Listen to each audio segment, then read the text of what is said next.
Jeff was a good roommate in college. He was quiet, friendly when necessary, and always down for a shitty movie. I guess I would call him my friend, although we didn't hang out much outside the dorm. He was much more intellectual than me, and I was much more into sports than him. We were kind of the odd couple, but it worked.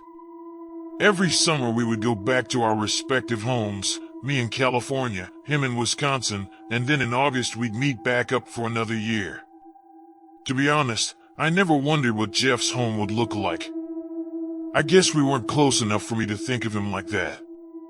But senior year he started mentioning where he was from. He offered little tidbits about Wisconsin and the tiny town he was born in. It didn't bother me. I figured he wanted to get closer.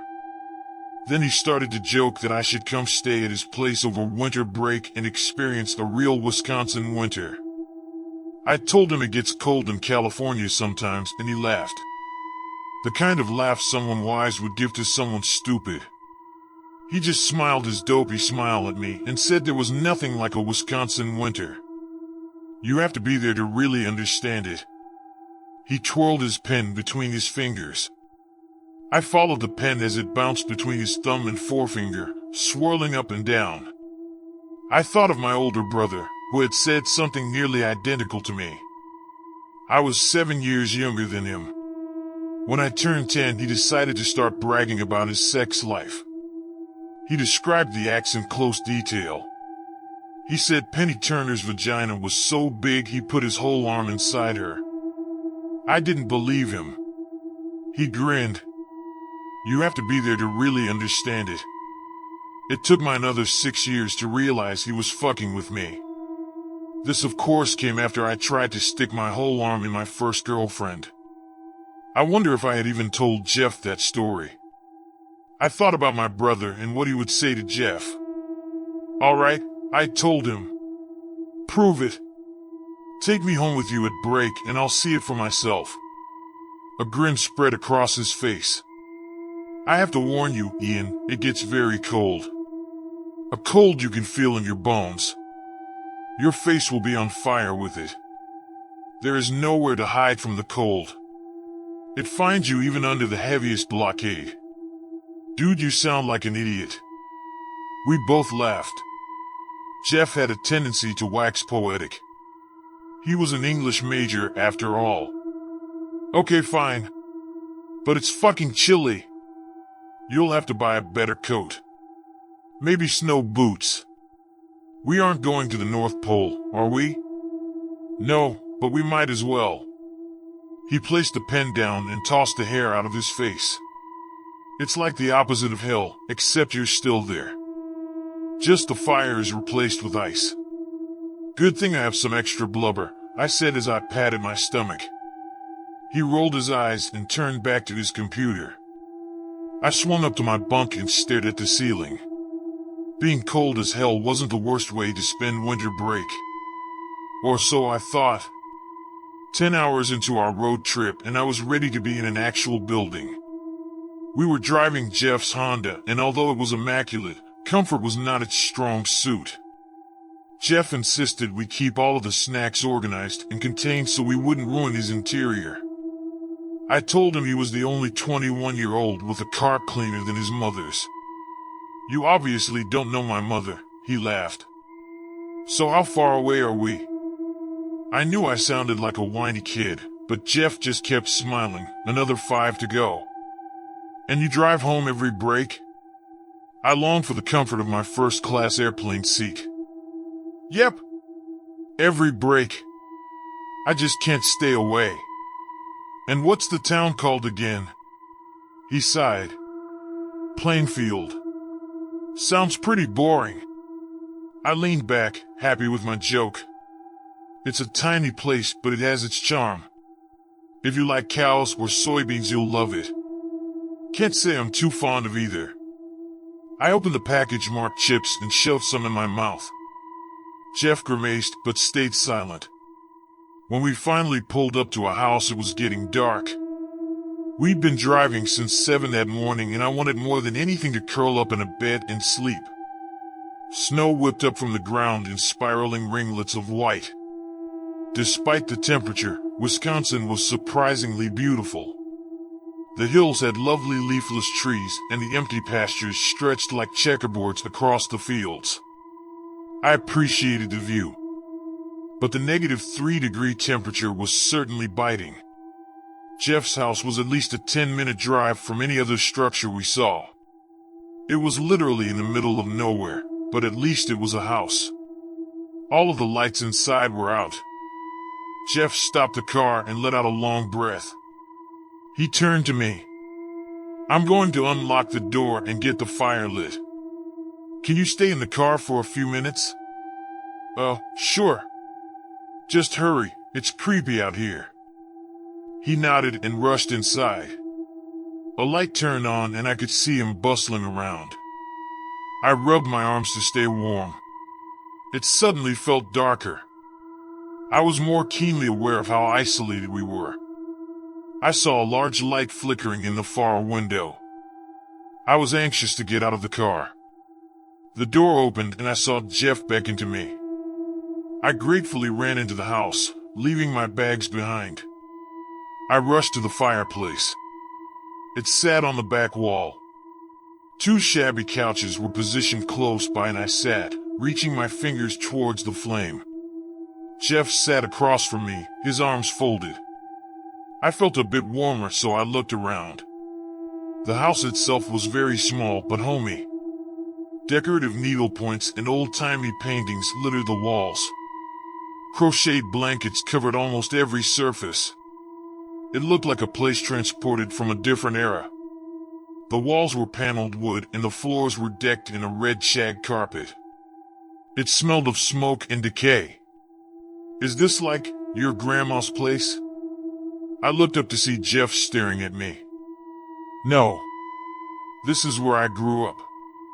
His voice was as cold as the wind outside. "Sorry, man. I didn't mean to offend you." He didn't blink. "So you don't have heat? Just a fireplace?" "A fireplace is heat, Ian. Is that not good enough for you?"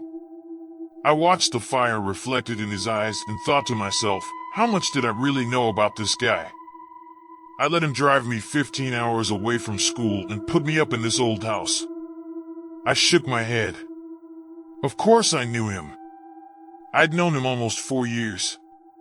Then why did he look like a stranger? "Plainfield has a pretty famous resident, you know," he said softly. "Or did, rather.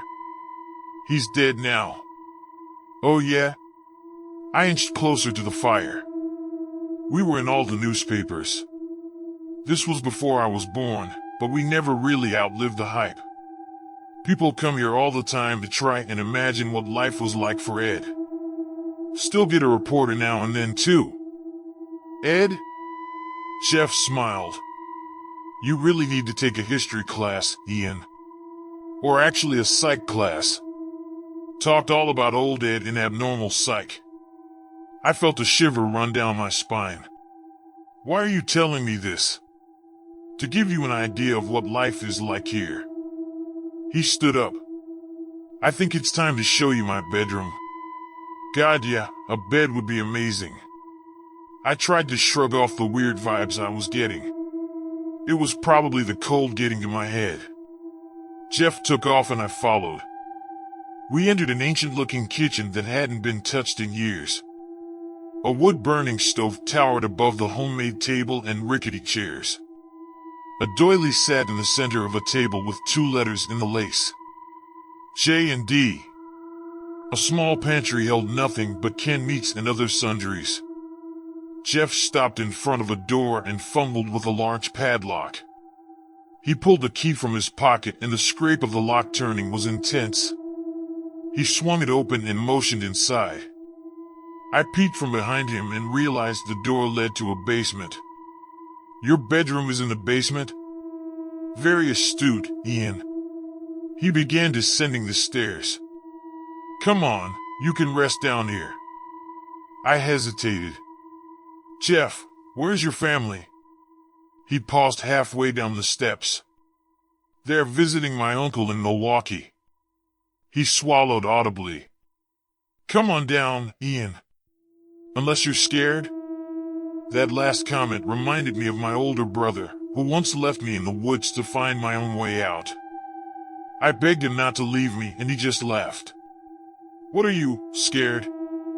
I want to say yes, I'm scared. I'm terrified. But I knew if I admitted my true feelings, he would never respect me. So I let him leave me there, alone and 9 years old. It took me all day to find the road, and another 2 hours to walk home. My mother screamed at me, and I was grounded for a month. But my big brother nodded as if I had done something heroic. Had I told that story to Jeff? I stepped forward towards the stairs and Jeff turned away to continue down. It was dark below, but I managed to reach the floor without falling. Jeff was a little ways away from me and suddenly a light bulb was turned on. I covered my eyes for a second and then adjusted to the light. The basement was even smaller than the kitchen. It had a few shelves of canned food, some random storage containers, and an old dog crate. The ground looked earthen. I smelled piss and vomit. Something must have died down here. I looked at Jeff, who was shaking. His eyes were big and he was scared. Cold? "Hey man, are you okay? This isn't your bedroom." I walked toward him to put a hand on his shoulder, but he backed up. With an unsteady hand, he pointed at the dog crate. "My bedroom," he said in a whisper. I followed his gaze and stared at the crate. It was made of metal bars with claw marks surrounding it. It couldn't be more than 2 feet high. My mouth hung open. "You slept in that?" "Every night. And most of the day, too." His voice was pitchy. I've never told anyone before. My fear faded away and I felt only sadness for Jeff. "That's fucked up. Why did your parents do that to you?" "Because of this." He slid his hands over one of the storage containers. The lid popped off and a smell filled the basement.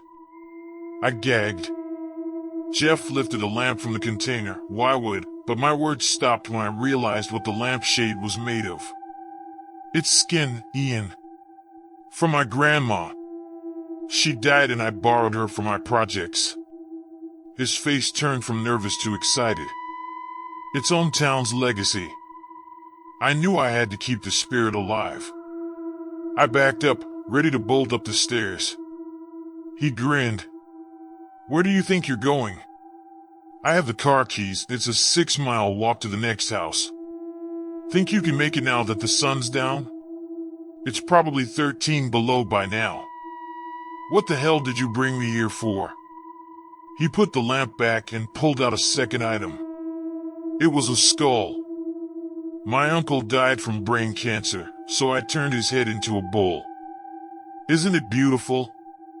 "I'm going to call the cops, Jeff." I reached into my pocket but realized I had left my phone charging in the car. "But I haven't even shown you my best work." He reached back down and lifted a framed painting. But it wasn't a painting.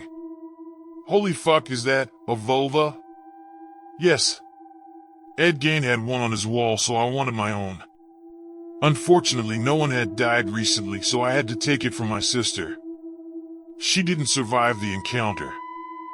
He stared at it lovingly. "This is the one that got me locked in the crate." My mother didn't like my projects. She wanted everything to be pristine. Easy. Organized. He laughed softly. I didn't fit into the box she wanted me to, so she locked me down here. Made me sleep in my own shit. My father would sneak me scraps of food, but I once went a whole year without speaking to anyone. Can you imagine that, Ian? A year in a tiny cage, eating chicken bones and cockroaches. No one to even scream at. He stroked the frame. But my father felt sorry for me. He read about psychology and thought I needed help. And I did, I'll admit that. "Jeff, please. I just wanted to stay safe." I tried to become as big and strong as I could, but Jeff was unfazed. He let me out. He told me he would take me away from here, somewhere where I could find my sanity. He sighed. But I didn't want to leave. At least not without some trophies. He put the frame down and motioned to a box near me. Open it, Ian.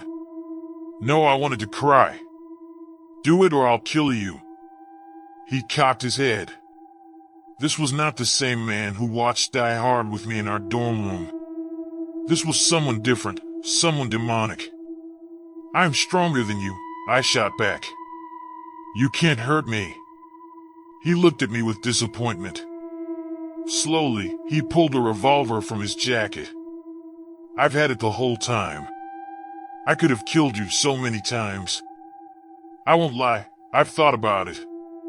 But you were the first person to treat me like a human since my father.